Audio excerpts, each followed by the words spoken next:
Hello there. Didn't see you there. Haha, contrived intros. Now, I like MSI, don't you? How do you feel about them?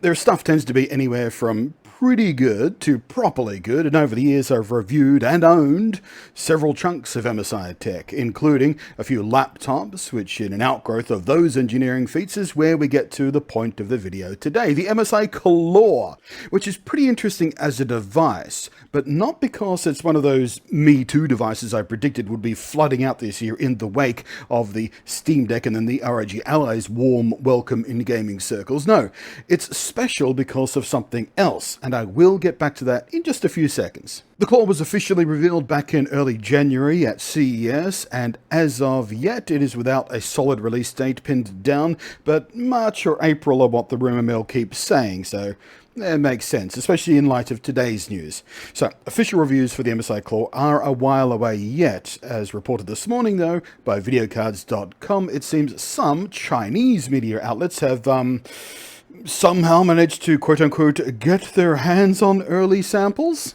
And they did what I would have done in that position, immediately start testing it side by side against what I consider the best handheld gaming PC out there right now, overall, the ROG Ally. And yes, I know there's some well-actually types already furiously typing about whatever Whatabrand's devices out there that actually outperforms the Ally, and to them I say, when I say best overall, I mean best overall, all things considered, not just benchmark FPS numbers, because there's so much more to devices like this than just that one performance metric. And many of the benefits of ROG's device that I like it for, I expect to be shared with MSI's Claw, by virtue of it being also a global brand with tons of experience in a broad selection of mobile computing devices, and specifically PC gamer-friendly gear.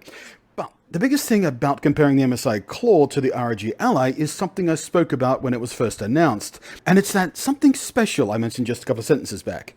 Because, you see, unlike several other devices that follow the ROG Ally, which all use the same new AMD Ryzen Z1 Extreme CPU-GPU combo chip and APU, the MSI Claw, alongside sharing the exact same screen size, the same screen resolution, and the same RAM setup of 16GB of LPDDR5 6400, uses Intel's tech, not AMD's. So alongside Intel's existing CPU architecture, we're all very, very familiar with, it has Intel's new GPU tech, which they've been trying to push out into the world, which they called Arc Graphics. Now, Arc Graphics has been, so far, what's the word I'm looking for? Catastrophic flop, I think is the phrase, really. Intel had their eyes on competing with NVIDIA and AMD on discrete graphics cards for gamers, and they've just completely failed to win any gamer hearts and minds over with Arc, with poor to middling hardware performance and endless software and driver issues. Anyone who spent their money on an Arc graphics card likely, very likely, has some pretty big buyer's remorse, unless money is no object to them and they don't care about wasting that kind of cash. And if any of those people are listening, can I have some? But when it comes to integrated GPU stuff inside CPU chips, AMD have been kicking all of the nutsacks for years now. And ever since all those years ago, I first did some testing on an ultra small little rig I made up with the 2600X, and I was just smashing things out, punching well above its weight. And ever since then, every single generation of those APUs has just been getting amazing and amazing and amazinger. But Intel are stubborn and arrogant, and AMD does best when it has active competition, and consumers sure win when it's a close race, of course.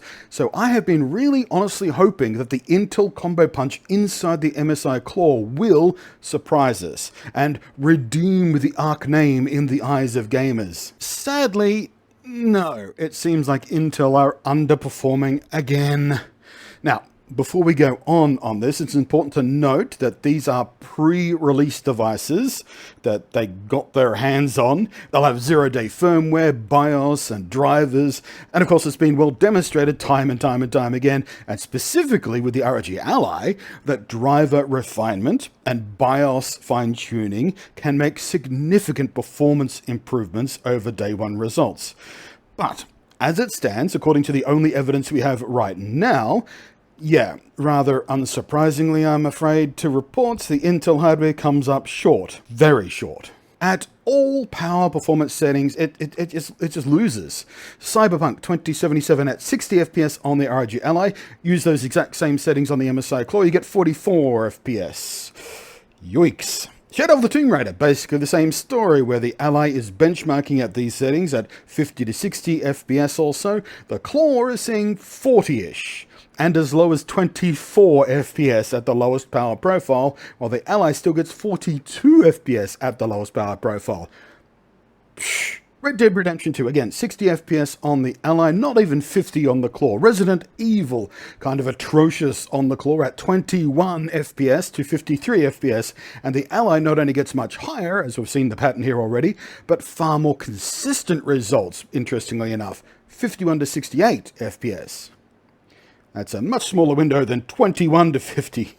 But again, these are not super solid numbers, pre-release, likely unfinalized drivers and all of that caveat. But even with the expected performance penalty of early driver stuff, the gap is still way bigger than I'd hoped for or would have expected. And you people know me well enough by now, or at least if you're regular around here, I don't stand for a brand. I don't care if Intel or AMD or Nvidia or whoever are the best. What I care about is having awesome devices to indulge my gaming with. And right now, I do have a preference for AMD because AMD are delivering me the best experience for what I do and what I want to do. But I also need, not just want, but I need AMD to have competition to keep them pushing forward and keep their prices competitive too, because we all win in that situation. And I have zero compunctions about switching if, the other team suddenly have more attractive devices for anything I want it to be doing. Brand loyalty is for suckers. No corporate brand has my loyalty for this kind of stuff. That would be stupid.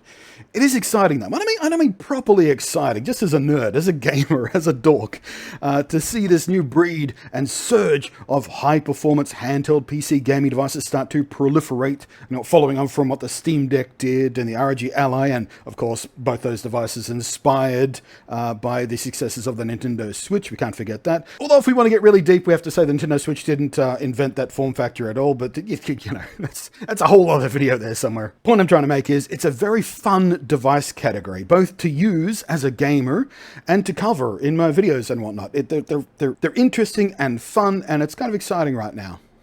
So I'm sure I don't even have to ask, but please let me know what you think in the down below. I am Blunty. Thank you as always to the patrons scrolling up above there, and I will catch you next time. Now, where did I can't see where I threw the Switch model in the opening.